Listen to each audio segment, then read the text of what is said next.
Halo, selamat datang di channel NRL Al-Fatah ini. Semoga kalian semua dalam keadaan sehat walafiat dan dimurahkan rezekinya. Amin ya rabbal alamin. Dan sebelum kita mulai pembahasan video ini, alangkah baiknya kalian mensubscribe channel ini agar channel ini berkembang. Yang sudah mensubscribe semoga dibalas oleh Tuhan Yang Maha Kuasa. Oke, kita lanjut ke pembahasan videonya. Film dimulai dengan memperlihatkan kota Lerida yang berada di negara Spanyol, di mana kota Lerida terkenal dengan Universitas Lerida yang merupakan universitas tertua ketiga di daerah Spanyol.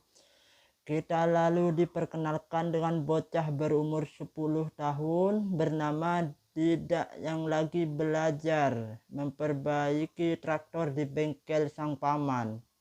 Di saat yang sama, siaran radio pun memberitahukan bahwa fenomena badai matahari lagi melanda di bumi yang membuat suhu bumi meningkat. Akibatnya banyak satelit yang rusak.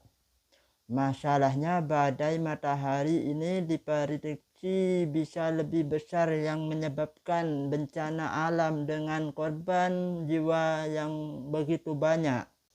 Di tempat lain ada wanita cantik berusia 9 tahun bernama Alba, berprofesi sebagai guru bahasa Inggris. Alba mempunyai hobi yang memvideokan setiap kegiatannya atau bahasa kerennya a day in my life. Kemudian dia menemui ayahnya yang merupakan penelitian perubahan iklim yang sering menghabiskan harinya di sebuah gua. Ketika Alba sedang memvideokan ayahnya, sang ayah berpesan kepada Alba agar selalu menjaga alam sekitar, karena jika tidak menjaga alam sekitar maka alam akan menjadi berbahaya gitu ya. Setelah membantu sang ayah di gua, Alga pun pergi ke pasar untuk berbelanja kebutuhan rumah di toko ibunya Didak. Faktanya, Didak ini adalah murid Alba di sekolah.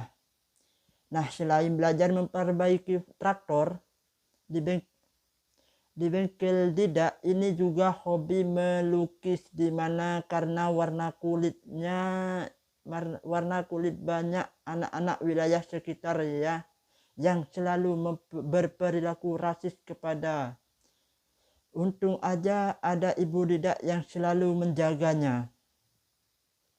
Sehingga saat anak-anak itu datang membuli Didak, si ibu langsung mengusir. Sepulangnya ke rumah ayah Alba nampak sedang mengemas hasil penelitian dan hendak berpamitan kepada Alba karena dia mau pergi ke Barcelona untuk urusan pekerjaan. Cuaca saat itu pun mendadak berubah sangatlah panas. Si ayahnya ingin pergi, tak lupa dia memeluk Alba, tapi sayang Alba enggak mau karena si ayah belum mandi. Perlu diketahui Alba dan ayahnya sebenarnya berasal dari negara Inggris. Nah, karena ibunya Alba meninggal lantaran sakit, mereka pun merantau ke Spanyol. Setelah si ayah pergi, Alba yang bete di rumah sendirian menaiki motornya buat mencari angin. Dari kejauhan Alba melihat Didak sedang dibuli yang ingin dijeburkan ke dalam danau. Alba yang tahu kalau Didak enggak bisa berenang bergegas menghentikan hal itu. Namun sayang, para pemuda biadab tersebut sudah terlanjur menceburkan Didak ke danau. Bersamaan dengan itu, langit pun nampak semakin gelap dan terlihat ada kelihatan cahaya yang berwarna merah yang membuat bumi semakin panas.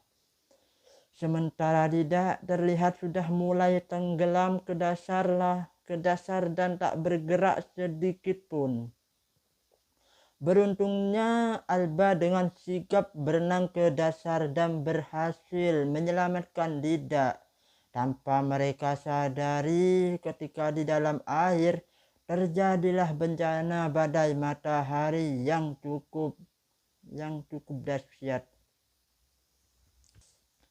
Saat sampai daratan dan berhasil membuat tidak sadar, mereka pun terkejut melihat bencana yang membakar semua yang ada di danau itu, termasuk motor Alba. Keduanya lalu berjalan dengan sangat ketakutan melihat suasana yang begitu hening, hanya ada suara benda atau barang terbakar. Naasnya pas sampai rumah Dida dibuat menangis saat melihat rumahnya hancur beserta ibunya yang sudah meninggal. Alba pun menenangkan Dida dan mengajaknya untuk pergi ke goa. Sang ayah biasa melakukan penelitian itu. Dalam perjalanan mereka dibuat terkejut ketika melihat beberapa orang yang hangus terbakar di dalam mobil. Begitu sampai di gua, Alba pun mengambil beberapa perlengkapan darurat yang sengaja ditinggalkan oleh ayahnya untuk kondisi darurat. Karena kecapean di jalan, Alba dan Dida pun memutuskan untuk buat istirahat. Pagi harinya Alba dan Dida pun berjalan kaki menuju rumah Alba. Namun ternyata rumah Alba pun juga ikut hancur. Padahal letaknya berada di pedesaan. Yang tersisa hanyalah ruangan bekerja ayahnya yang berbentuk seperti planet. Alba pun mencoba menghubungi sang ayah. Namun sang ayah yang belum kunjung pulang pun, tapi sayangnya sinyal HP sudah hilang, sedangkan tidak mencoba menyalakan radio dan TV yang ada di sana, yang nyatanya sama sekali nggak berfungsi. Disitulah mereka tersadar bahwa semua jaringan telekomunikasi sudah mati. Untungnya Alba masih mempunyai alat charger dari tenaga surya milik ayahnya gitu ya. Jadi dia bisa menchargernya HP-nya. Setelah itu Alba dan Dida pergi ke kota berniat mencari orang yang selamat. Selain itu mereka mencari makanan atau alat yang bisa menunjang keseharian mereka. Namun sepertinya dari semua orang yang ada di kota Lerida ini, hanya Dida dan Alba lah yang selamat. Bau busuk yang menyengat dari korban tewas pun sedikit mengganggu mereka. Alba lalu mencoba motor yang ada di situ dan berharap motor itu masih bisa nyala.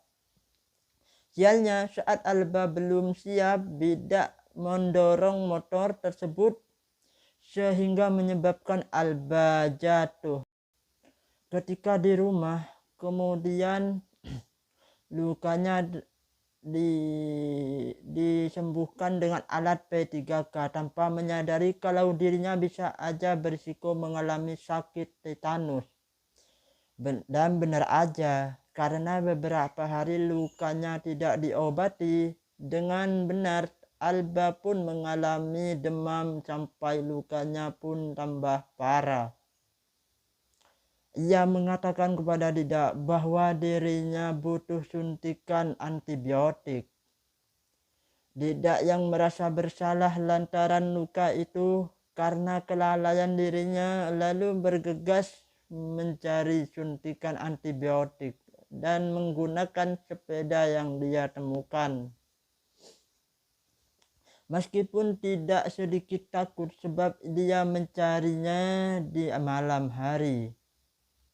Setelah berkeliling ke apotek dan rumah sakit ke seluruh penjuru kota, Lerida tidak akhirnya menemukan antibiotik dan langsung menyuntiknya ke Alba yang kondisinya udah enggak sadar.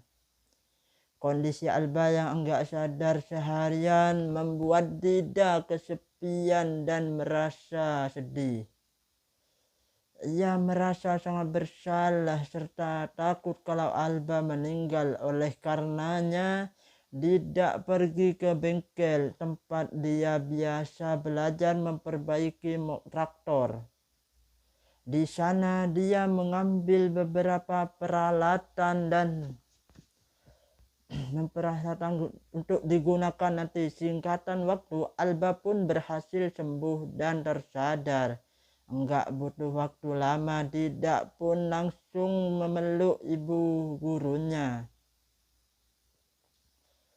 Yang tadinya tidak kesepian, sekarang hari-harinya penuh kebahagiaan karena ditemani oleh Alba yang selalu mengajarinya apapun. Alba juga memasang bendera putih di rumah agar ada tim SAR yang menemukan mereka. Ketika Dida dibuat panik setengah mati ketika melihat ada bercak darah di atas kasur tempat Alba tidur. Spontan aja dia pun menghampiri Alba yang tengah mencuci di danau.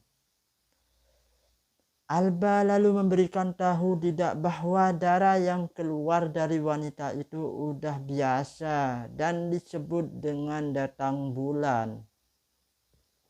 Nah, saat Alba menjelaskan, si Dida malah salfok sama sesuatu yang menonjol di dada Alba. Karena penasaran, Dida pun hendak menyentuhnya. Tapi di sini Alba melarang dan memberitahu Dida bahwa Dida masih terlalu kecil untuk menyentuh hal yang paling disukai oleh banyak pria. Hari demi hari dilalui mereka dengan cara bertahan hidup yang cukup keras. Dida dengan latihan senjata, sedangkan Alba dengan buah dan sayuran yang mulai tumbuh tak terasa beberapa tahun. Sudah lewat, Dida pun menampak sudah berumur 15 tahun.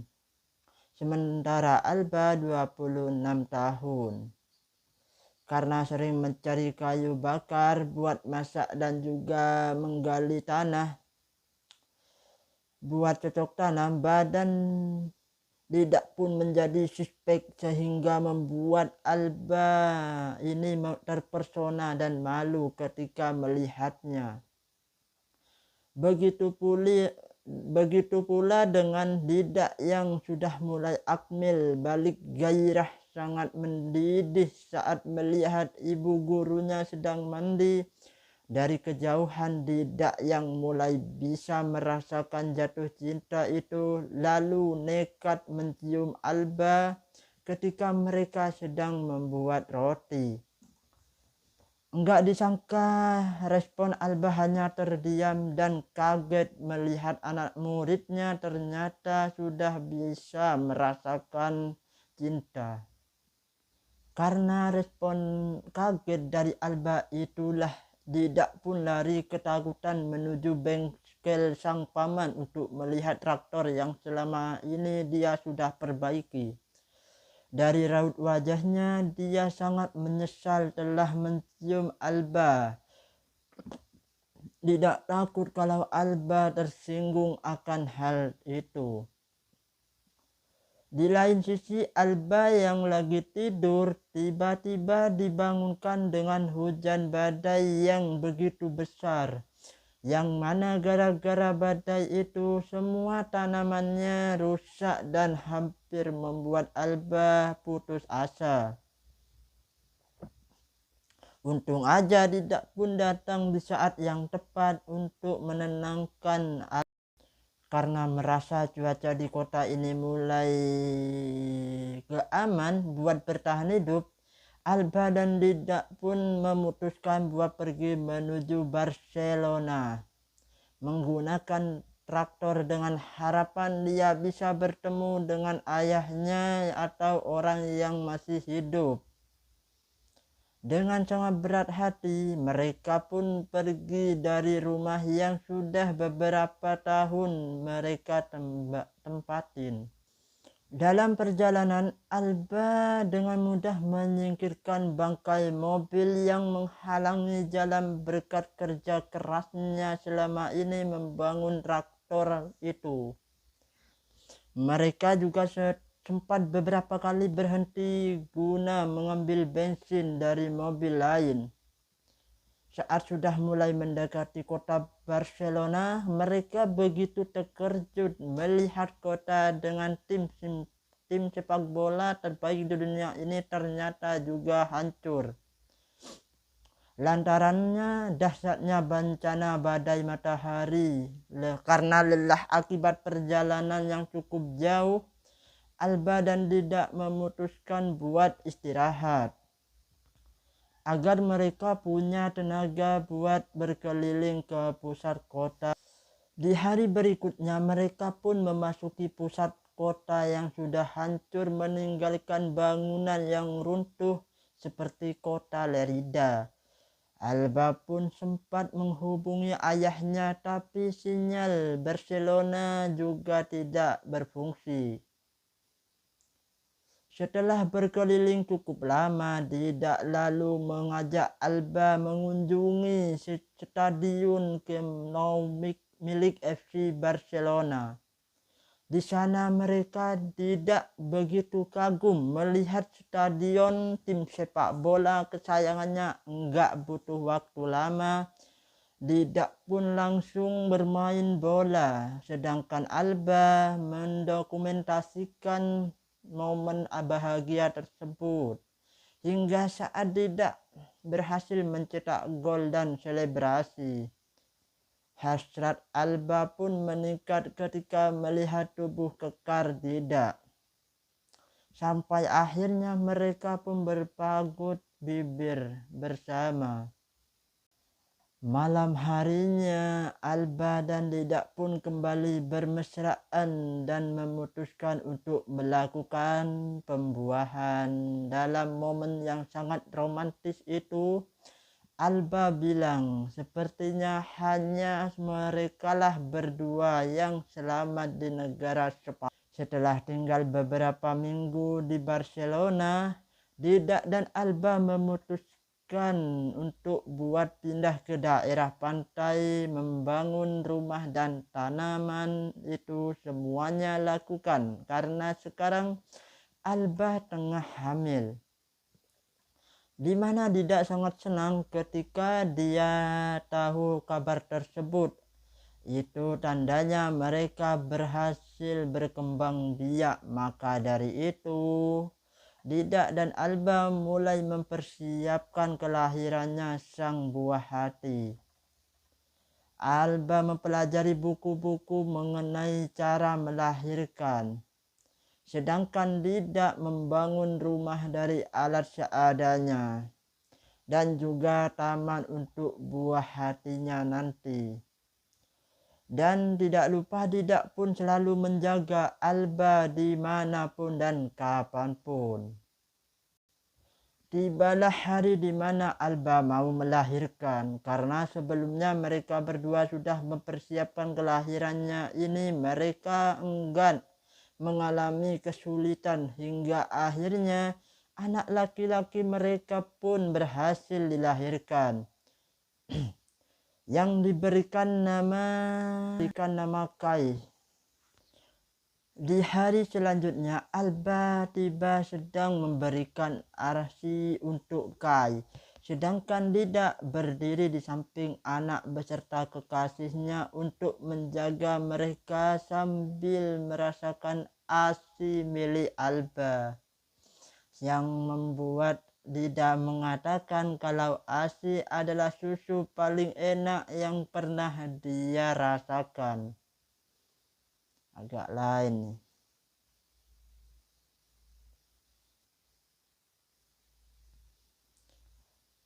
Enggak lama berselang, hal yang mengagetkan pun terjadi. Dari kejauhan, Alba melihat ada perahu yang melintas. Itu berarti ada tanda-tanda kehidupan lain. Di sontak aja Alba pun berteriak memanggil kapal itu dan berharap ada orang yang menghampirinya. Berbeda dengan Alba yang senang, tidak terlihat was-was melihat kedatangan kapal itu. Ia takut kedatangan kapal itu orang asing akan mengganggu ketentraman keluarganya, sehingga dia pun membawa senapan. Faktanya kapal itu hanya berisikan satu pria yang pingsan.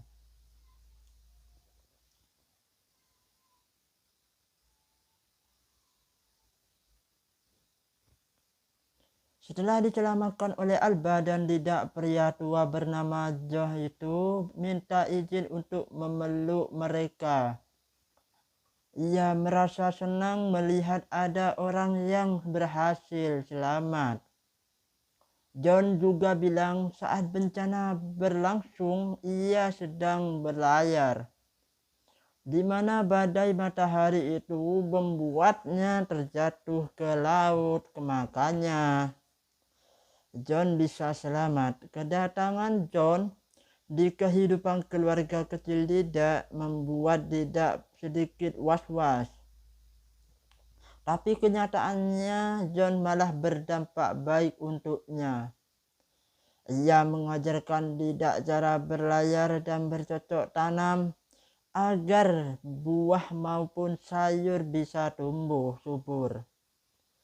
Melihat John yang pintar bercocok tanam membuat Alba terkesima dan mengingat almarhum ayahnya, di mana saat John dan Alba sedang asik ngobrol, Dida merasakan sangat cemburu melihatnya. Meski begitu, Dida tetap berbaik hati membantu John memperbaiki kapalnya.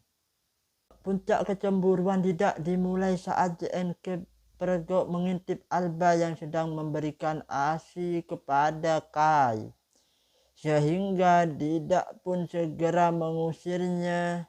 Namun John mengelak dan bilang kalau dia berniat memberikan Alba madu khas daerahnya yang berkhasiat untuk menyuburkan ASI.